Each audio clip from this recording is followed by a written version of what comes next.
Hey everybody, good morning. It's Rob Sesternino back here with an update of the Big Brother live feeds from overnight on July 15th, 2016, on a week after we have a newly crowned HOH, where it's Paulie for the second time as the HOH, following the eviction of Bronte from Thursday night. We've got a lot to do, and we got our live feed correspondents here for you, and I can't wait for you to hear what they have to say. Joining me this morning, it's Alex Kidwell and Taryn Armstrong. How are you guys this morning?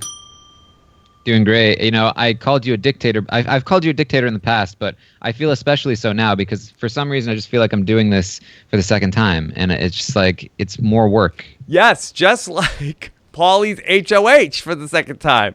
So, yes, very thank much you. So. Thank you. I do appreciate you guys joining this dictatorship and not overthrowing it and commenting on whether or not I smell like manure.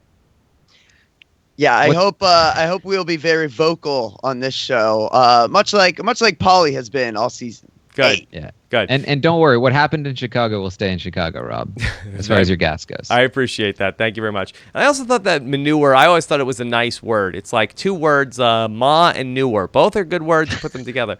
And so, no, we're not here to talk about Seinfeld or Mr. Robot here today, but we're ready to talk about the action overnight. And it was a pretty busy Thursday night into Friday. I was very concerned last night where I was really down on the episode because I felt like that, boy, it's going to be so boring, so vanilla potentially with a Paulie HOH. I thought that all the players would be holding their cards very close to the vest now that Frank is safe. And boy, that was not really what ended up happening in practice, and cards all over the place. And so let's get into some of the action from overnight. Again, if you don't want to be spoiled about potential nominations and any altercations that may have happened on Thursday night, then get out now. Join Taryn and I on Sunday night for our next Big Brother episode recap. But why don't we start, Alex, with some of the bigger stories from overnight. From your perspective, what was the most important thing that happened on Thursday night into Friday in the Big Brother house?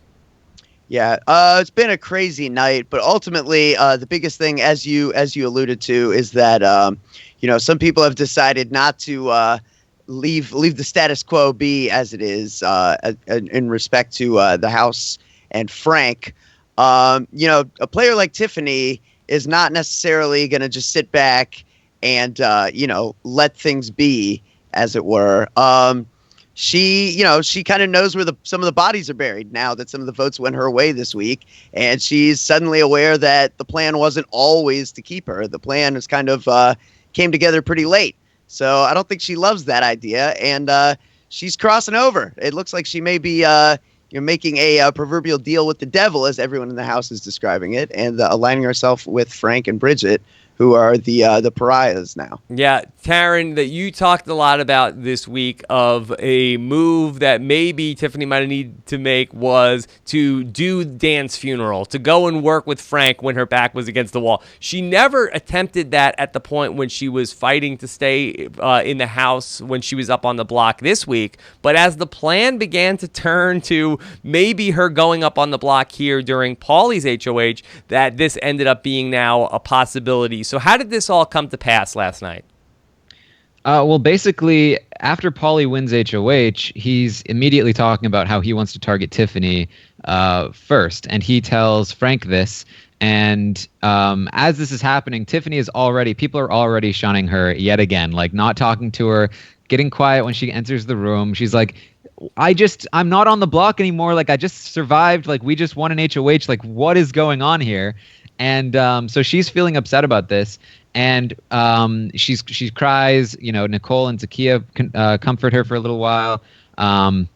Eventually, Frank walks in and is like, "Hey, like, what's going on?" And she tells him, like, "I just feel like everybody's turned on me." And Frank tells her, "Well, Paulie is gunning for you this week." And that was kind of just like the moment she was just like, "All right, screw it. I'm just going to tell you everything. I think we need to have a chat." And they did. And they basically explained to each other that everything that had been going on, that it was Devon that had kind of turned them on each other, and that everybody had turned on Frank this week with this whole engineered split vote.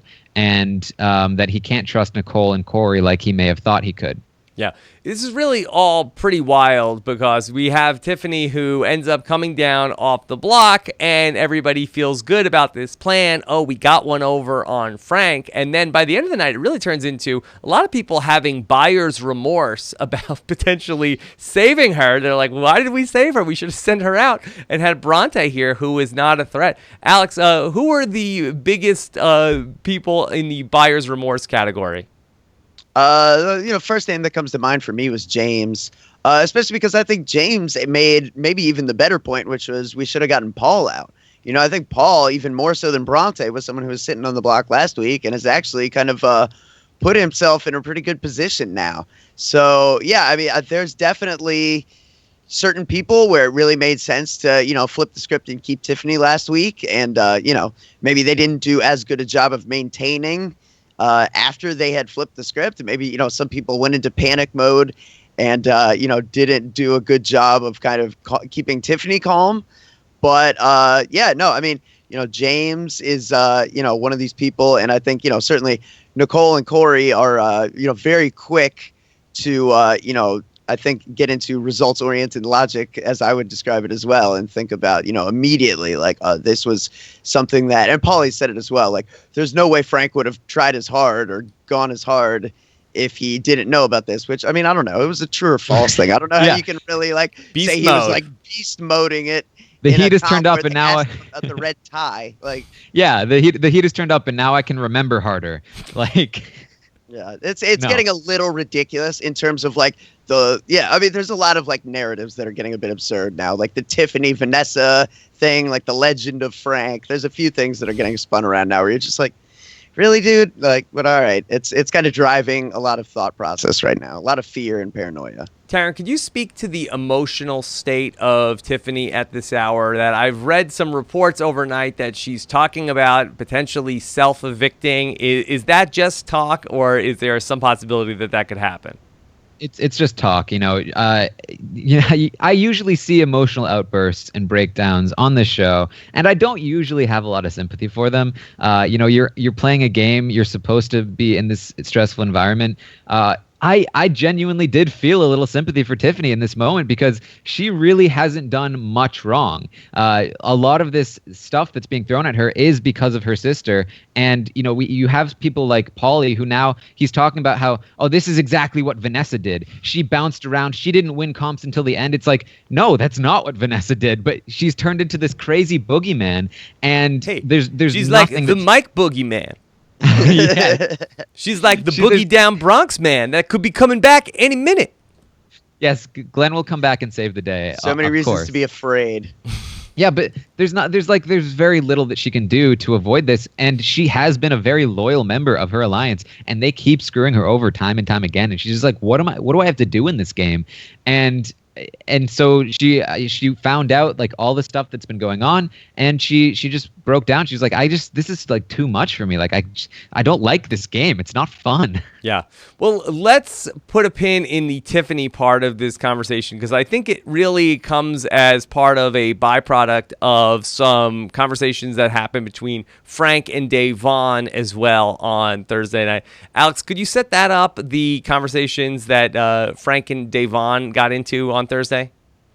Yeah, so I mean, it all just kind of came to a head. I mean, they blew up a little bit. It was really just kind of the first fight of the season where it just kind of it began to escalate pretty quickly. You know what I mean? And it's like these, things are pretty obvious now where it's like everyone is trying to convince Frank that they didn't vote Bronte out, but there's certain people who really can't play that. You know what I mean? And I think there's a couple people even said, I think Michelle still even naively believes that Frank thinks she's on his side, where it's there's just a couple people that Frank has to assume in a 5-4 vote. All right, well, this person probably wasn't with me. You know what I mean? And the fact I think that Dave Vaughn was, maintaining the narrative, I didn't, I voted Tiffany out. I don't care what you're saying.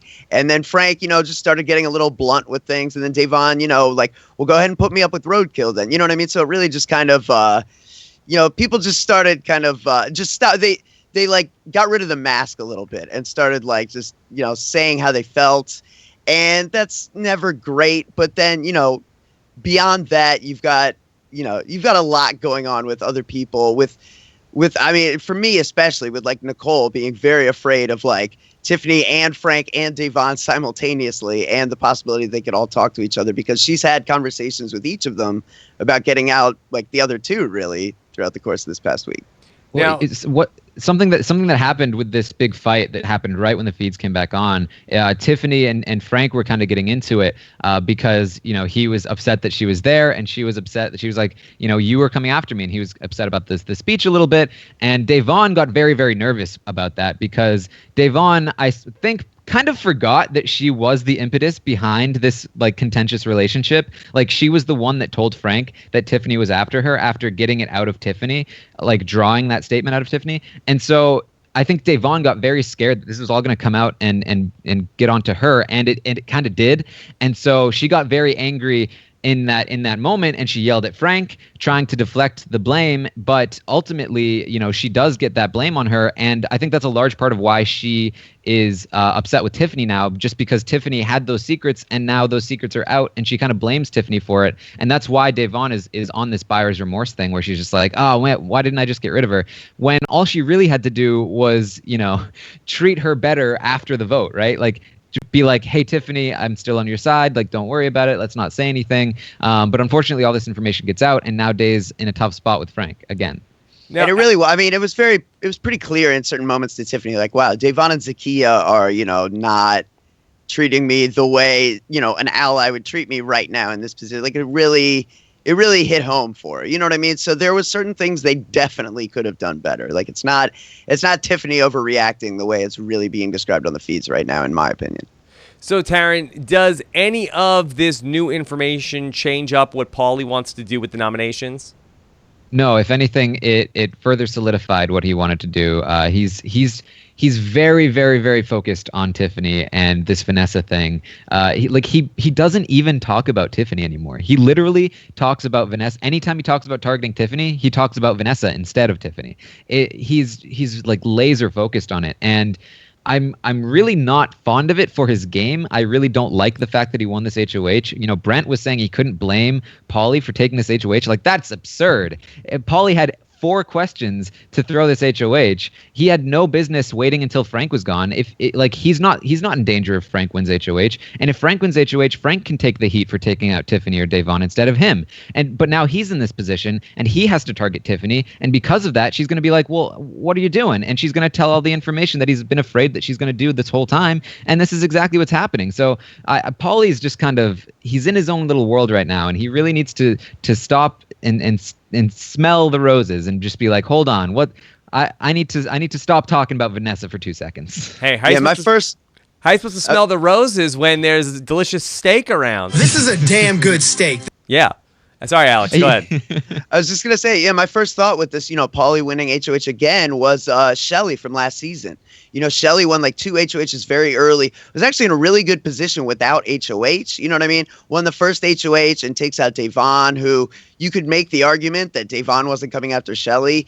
Wins HOH again and takes out Audrey, who you can't make the argument that Audrey was coming after Shelly. You know what I mean? It's like Shelly had no enemies, but she won HOH anyway. She takes out people that probably weren't targeting her and creates a target for herself by winning comps. And before you know it, people are like, well, there's not that many people left around, and Shelly's won a lot of competitions. And I think that's the danger Paulie sees himself in right now. He could be on that track. Okay, I think that's a really, really great comparison, actually, because as you said, Shelly won HOH and targeted Audrey, who was perceived as this like paranoid, crazy player. And to some extent she was, but she was right in everything that she was paranoid about. And she was on Shelly's side, and she was trying to warn her about Vanessa. And in this scenario, Tiffany is that player where Paulie thinks that she's this crazy paranoid player and that she's coming after him, but she's not in any way, or she hasn't been until he's been actively targeting her. And so I really think it's a very similar mistake. So yeah, good comparison. I think a particularly delicious scenario, maybe not as delicious as that steak, could be if now that Tiffany is aligned with Frank and Paulie is making Tiffany into that great white whale, we've heard Paulie talk for quite some time that he wants to target Frank, and I don't believe that Frank has ever been made aware of that information. Could this potentially end up being the first shot fired in a war of Paulie versus Frank, Alex? It's interesting. I mean, Tiffany definitely told Frank last night. Tiffany threw a lot of information at Frank last night. One of the big pieces, at least to me, that seemed to hit home was that, Corey and Paulie, as recently as last night, were telling me they're ready to come at you. And, Frank came away from that conversation and went and talked to Bridget, and he's like, boy, we're in trouble. You know what I mean? Yeah. Like, he realized, I think the Corey and Paulie information was what really drove home. Like, and I think he thought, like, even if there was a chance they voted against him, I think he thought he still had Nicole and Corey. And I think the conversation with Tiffany made him realize, like, wow, like, even if they say they're with me, like, at best, Nicole and Corey are just going to, like, kind of float with the breeze, like, go where, the grass is greener. You know what I mean? And that's really not someone you can count on in this game. So I think that was a bit eye-opening for Frank. Whether or not it becomes like a direct Frank versus Paulie thing, I don't know. I still think like the big element is, Frank versus Davon, and Tiffany is now trying to like unite the two kind of in a very similar way to kind of what she did with Frank, where it's like the big targets should come together. Otherwise, everyone else is just going to watch us take each other out, and it's just going to benefit them.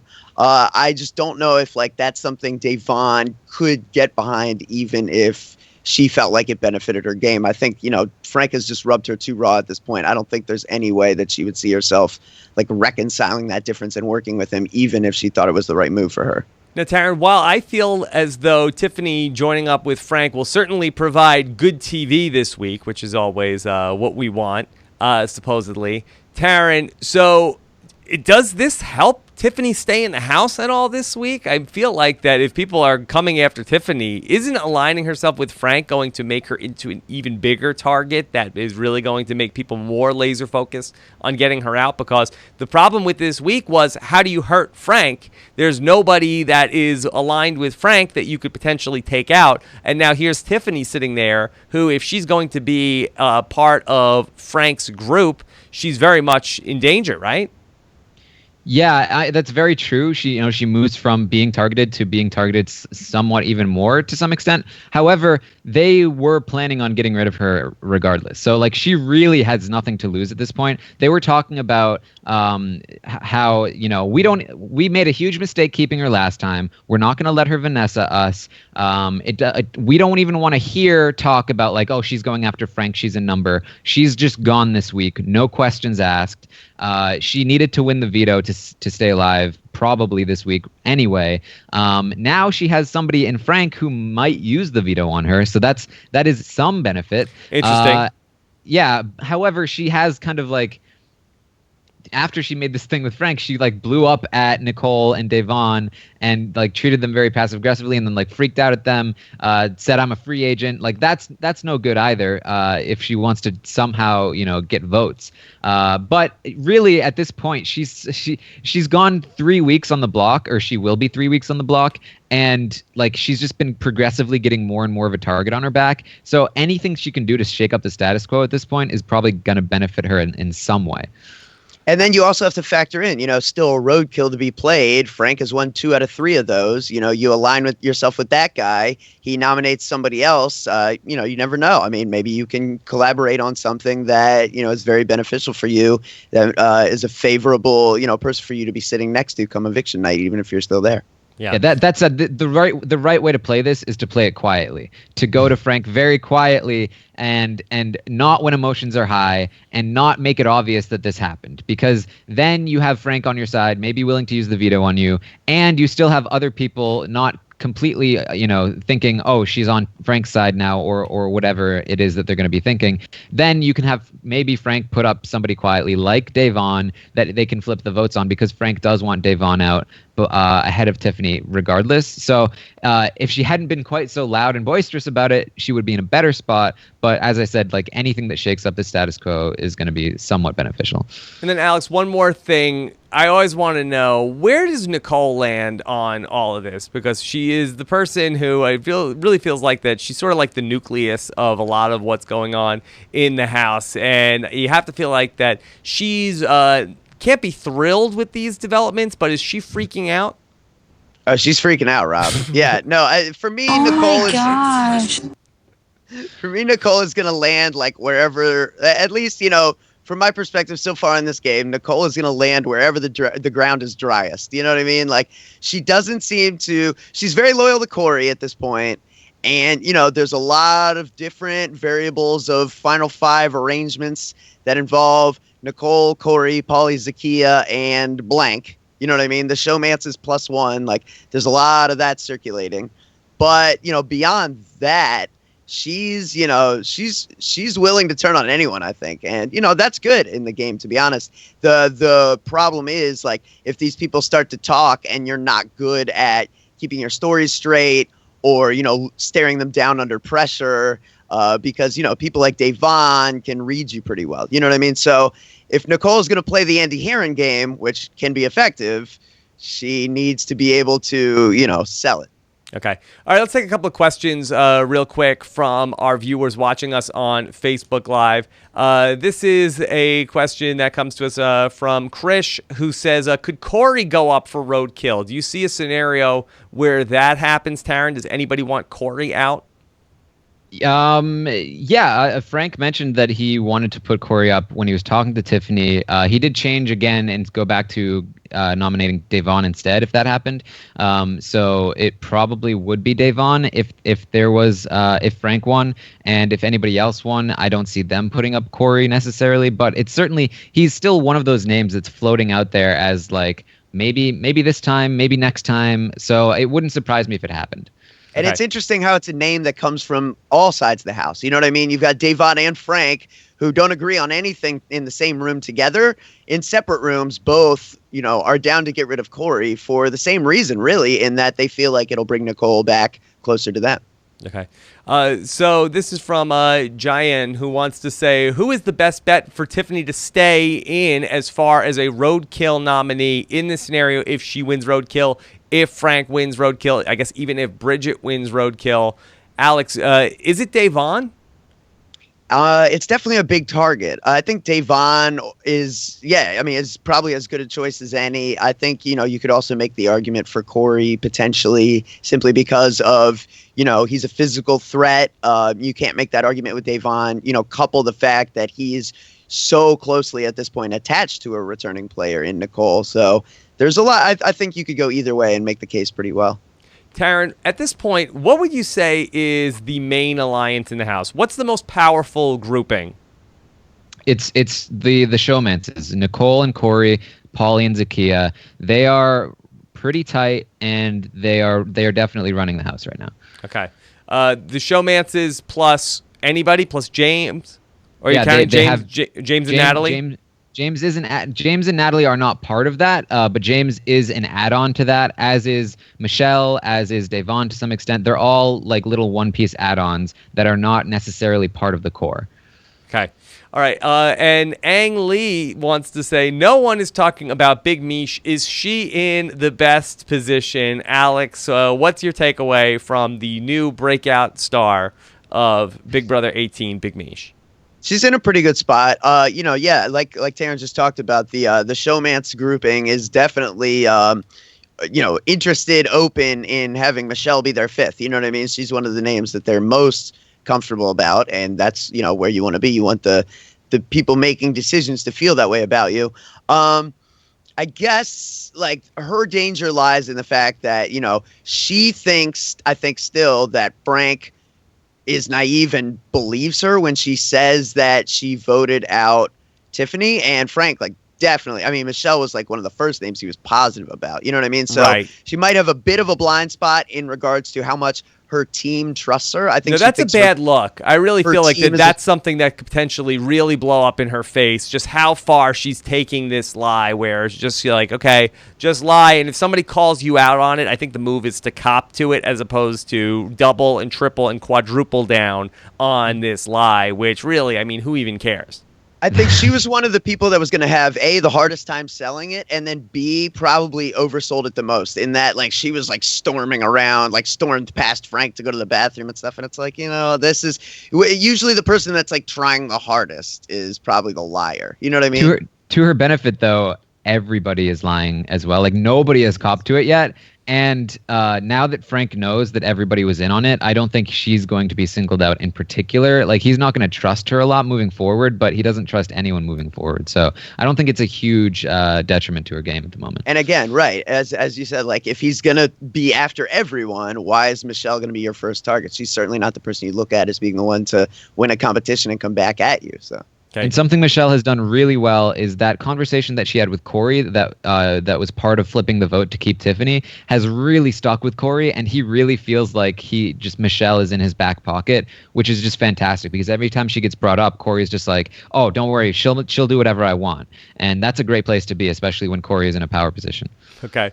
Alex, give us one thing this weekend as we start to preview the next couple days on the feeds that you are most looking forward to seeing. I'm interested to see this, the unholy alliance of Tiffany and Frank. I want to see kind of how this plays out, see, if they're able to gain any steam, see who wins the roadkill, especially because that could really shake up a power dynamic in the house. In the past, we've seen Frank win the roadkill and tell everybody. I don't think he'd be as inclined to do that this week. So, yeah, I mean, the roadkill could be a little bit different this week. It could be interesting.